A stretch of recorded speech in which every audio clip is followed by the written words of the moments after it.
Hello everyone, this is the Joy of Reading and welcome to a new episode of my Dante series. In today's episode I will keep reading, translating and commenting the fifth canto of Dante's Inferno.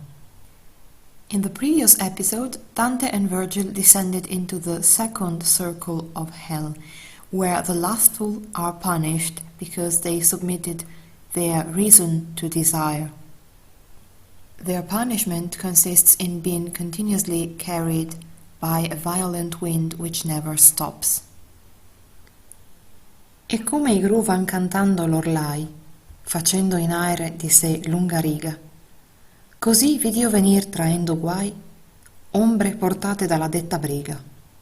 Perch'io dissi, maestro, chi son quelle genti che l'aura nera si gastiga? La prima di color di cui novelle tu vuoi saper, mi disse quelli all'otta, fu imperatrice di molte favelle. A vizio di lussuria fu sì rotta che limito felicito in sua legge, per torre il biasmo in che era condotta. And just as cranes chant their lays, forming a long file across the air, so I saw moaning souls coming, moved by the same wind, so that I asked, Master, who are those who are punished by this dark air? The first one, whose history you want to know, he then told me, was once empress over many nations. Her vice of lust was so strong that she made lust licit in her law, to be freed from the blame that was placed on her. So now Dante sees sinners approaching in a row who, according to him, are like cranes in a row, and he asks Virgil who they are. Of course, they are here because they belong to the lustful, but their identity is not clear. And Virgil replies that the first sinner they see was an empress of a huge, large reign, and she was so lustful that she made laws to allow lust in her reign, in order not to be blamed for her behavior. Ella è Semiramis, di cui si legge che succedette a Nino e fu sua sposa. Tenne la terra che il soldan corregge. L'altra è colei che s'ancise amorosa e ruppe fede al cener di Sicheo. Poi è Cleopatras lussuriosa. Elena vedi, per cui tanto reo tempo si volse, e vedi il grande Achille, che con amore al fine combatteo.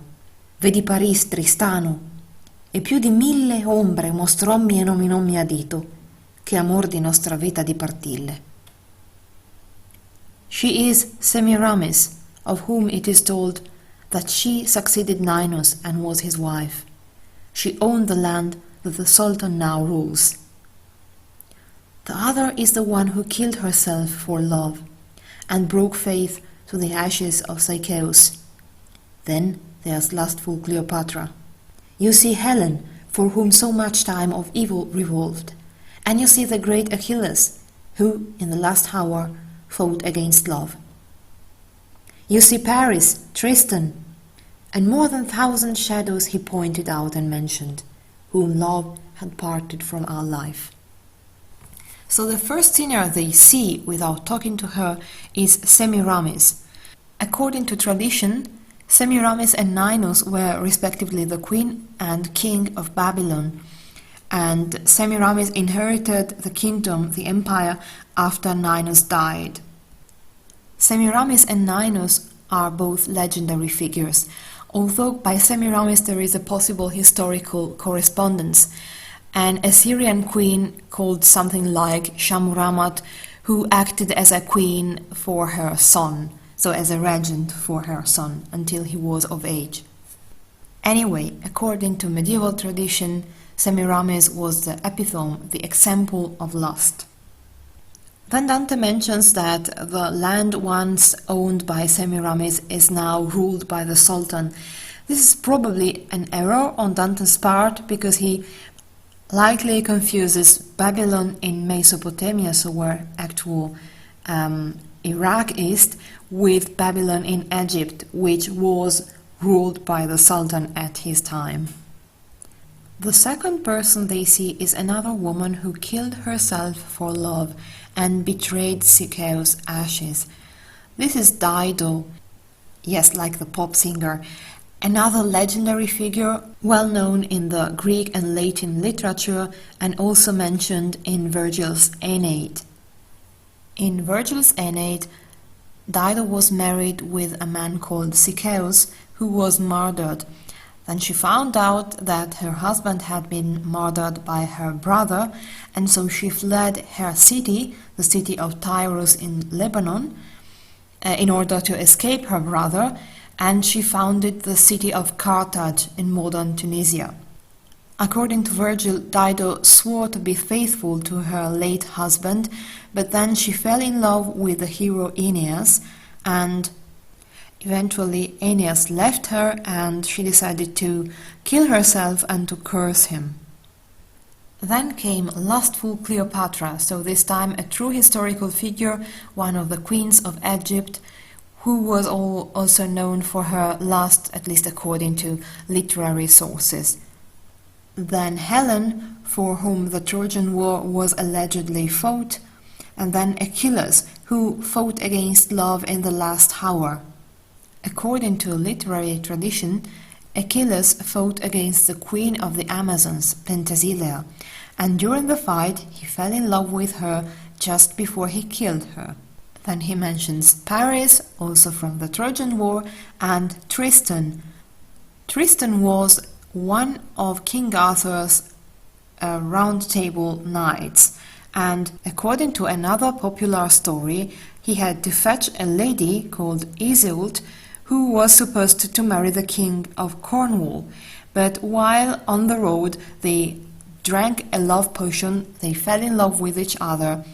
The story has inspired many writers in the Middle Ages and not only in the Middle Ages. And then Virgil shows Dante at least another 1,000 souls who were departed from this life by love.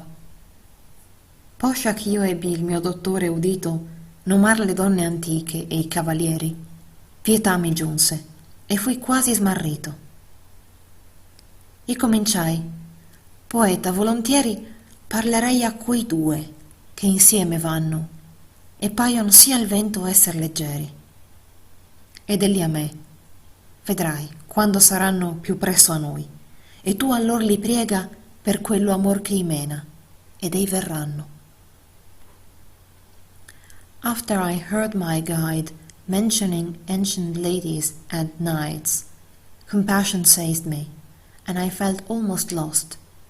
I began, "O poet, I wish to talk to those two who walk together and are carried so lightly by the wind."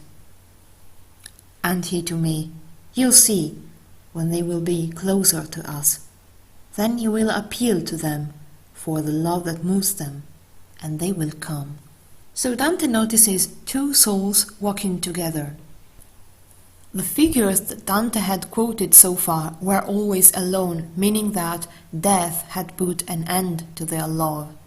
But these two souls are walking together, they are still together, so their love lasted after death. Dante wishes to speak to them, and Virgil prompts him to appeal to their love in order to talk to them, and he assures Dante that they will come. Sì tosto come il vento a noi li piega, mossi la voce: o anime affannate, venite a noi parlar, s'altri non niega. Quali colombe dal disio chiamate, con l'ali alzate e ferme al dolce nido, vegnon per l'aere dal voler portate, cotali uscir della schiera ove dido, a noi venendo per l'aere maligno, sì forte fu l'affettuoso grido. As soon as the wind swayed them to us, I lifted my voice, "O suffering souls, come talk to us, if nobody forbids it." Like doves called by desire, with their wings open and steady to the sweet nest, fly through the air, moved forward by their will. So they left the ranks where Dido is, coming to us through the malignant air, so strong had been the loving cry. So as soon as they come near, Dante stops them and asks them to talk to them, if nobody forbids it. This means if God allows it, but since one cannot say God's name in hell, Dante always has to find another way to express the idea of God as long as he is in hell.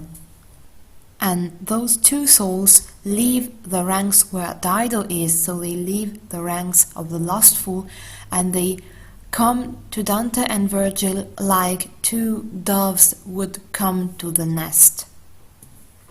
So now Dante is going to talk to a sinner for the first time. Who is the sinner, or who are those two sinners, and what is the sinner going to say? We are going to find out in the next episode. Thank you for listening, and if you're interested in my Dante series or in my other videos, please follow my channel and my Facebook page, The Joy of Reading. Have a nice evening.